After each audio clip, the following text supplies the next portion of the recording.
கோவில் நிலங்களில் குவாரிகள் நடத்தி கிரானைட் கருக்களை வெட்டி எடுத்தவர்கள் மீது கடும் நடவடிக்கை எடுக்கப்படும் என அறநிலையத்துறை அமைச்சர் சேகர் பாபு தெரிவித்துள்ளார்.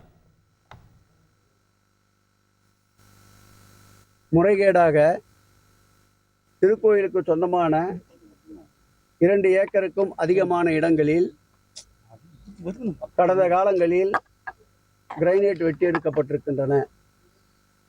அதேபோல் திருக்கோயிலுக்கு சொந்தமான சுமார் 7 ஏக்கர் நிலப்பரப்பில் அந்த கிரைனைட் குவாரி அமைந்திருக்கின்ற இடத்தின் பக்கத்திலே இருக்கின்ற இந்த இடங்களில் குவாரிக்கு உண்டான கழிவுகள் மற்றும் வெட்டி எடுக்கப்பட்ட கல்கள் பயன்படுத்துகின்ற இடமாக திருக்கோயிலுக்கு சொந்தமான இடங்களை பயன்படுத்தி வந்திருக்கின்றனர்.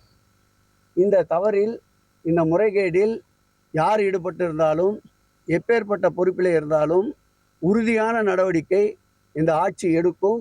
அதற்கு முழு அளவில் இந்து சமய அறநிலையத்துறை உறுதுணையாக இருக்கும். செய்திகளை உடனுக்குடன் தெரிந்து கொள்ள உடனே சப்ஸ்கிரைப் பண்ணுங்க.